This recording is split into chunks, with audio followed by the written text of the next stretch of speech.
हरे कृष्णा। भगवद गीता यथारूप अध्याय 6 ध्यान योग श्लोक संख्या 31। जो योगी मुझे तथा परमात्मा को अभिन्न जानते हुए परमात्मा की भक्ति पूर्वक सेवा करता है वह हर प्रकार से मुझ में सदैव स्थित रहता है। तात्पर्य: जो योगी परमात्मा का ध्यान करता है वह अपने अंतःकरण में चतुर्भुज विष्णु का दर्शन कृष्ण के पूर्ण रूप में शंख, चक्र, गदा तथा कमल पुष्प धारण किए करता है। योगी को यह जानना चाहिए कि विष्णु कृष्ण से भिन्न नहीं है।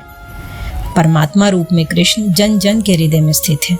यही नहीं, असंख्य जीवों के हृदयों में स्थित असंख्य परमात्माओं में कोई अंतर नहीं है। न ही कृष्ण की दिव्य प्रेमा भक्ति में निरंतर व्यस्त व्यक्ति तथा परमात्मा के ध्यान में निरत एक पूर्ण योगी के बीच कोई अंतर है। कृष्ण भावनामृत में योगी सदैव कृष्ण में ही स्थित रहता है, भले ही भौतिक जगत में वह विभिन्न कार्यों में व्यस्त क्यों न हो। इसकी पुष्टि श्री रूप गोस्वामी कृत भक्ति रसामृत सिंधु में हुई है। कृष्ण भावनामृत में रत रहने वाला भगवत भक्त स्वतः मुक्त हो जाता है। नारद पंचरात्र में इसकी पुष्टि इस प्रकार हुई है। देश काल में अतीत तथा सर्वव्यापी श्री कृष्ण के दिव्य रूप में ध्यान एकाग्र करने से मनुष्य कृष्ण के चिंतन में तन्मय हो जाता है और तब उनके दिव्य सानिध्य की सुखी अवस्था को प्राप्त होता है। योगाभ्यास में समाधि की सर्वोच्च अवस्था कृष्ण भावनामृत है। केवल इस ज्ञान से कि कृष्ण प्रत्येक जन के हृदय में परमात्मा रूप में उपस्थित है, योगी निर्दोष हो जाता है।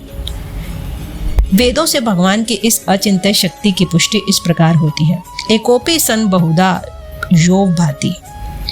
यद्यपि भगवान एक हैं, किंतु वह जितने सारे हृदय में है उनमें उपस्थित रहता है। इसी प्रकार स्मृति शास्त्र का कथन है: एक एव परो विष्णु सर्वव्यापी न संशय ऐश्वर्याद रूपमेकं च सूर्यवत बहुधेयते। विष्णु एक है फिर भी वे सर्वव्यापी हैं।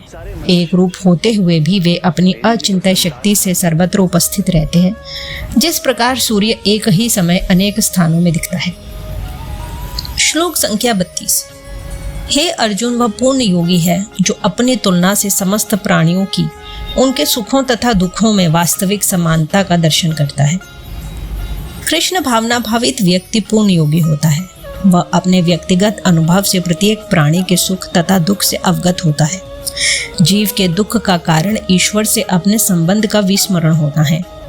सुख का कारण कृष्ण को मनुष्यों के समस्त कार्यों का परम भोक्ता, समस्त भूमि तथा लोकों का स्वामी एवं समस्त जीवों का परम हितैषी मित्र समझना है।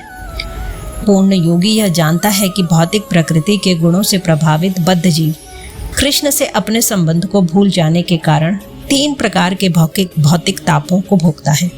और चूंकि कृष्ण भावना भावित व्यक्ति सुखी होता है, इसलिए वह कृष्ण ज्ञान को सर्वत्र वितरित कर देना चाहता है। क्योंकि पूर्ण योगी कृष्ण भावना भावित बनने के महत्व को घोषित करता चलता है, अतः वह विश्व का सर्वश्रेष्ठ उपकारी एवं भगवान का प्रियतम सेवक है। न च तस्मान मनुष्येषु कंचिन्मय प्रियकत्तमा। दूसरे शब्दों में भगवत भक्त सदैव जीवों के कल्याण को देखता है और इस तरह वह प्रत्येक प्राणी को सखा होता है। वह सर्वश्रेष्ठ योगी है क्योंकि वह स्वतः सुखाय सिद्धि नहीं चाहता, अपितु अन्यों के लिए भी चाहता है। वह अपने मित्र जीवों से द्वेष नहीं करता। यही है वह अंतर जो एक भगवत भक्त तथा आत्मनोक्ति में ही रुचि रखने वाले योगी में होता है। जो योगी पूर्ण रूप से ध्यान करने के लिए एकांत स्थान में चला जाता है, वह उतना पूर्ण नहीं होता जितना कि वह भक्त जो प्रत्येक व्यक्ति को कृष्ण भावना भावित बनाने का प्रयास करता रहता है। इस प्रकार भगवद गीता के अध्याय 6 ध्यान योग की श्लोक संख्या 6.31, 6.32 का भक्ति वेदांत तात्पर्य पूर्ण हुआ। हरे कृष्ण।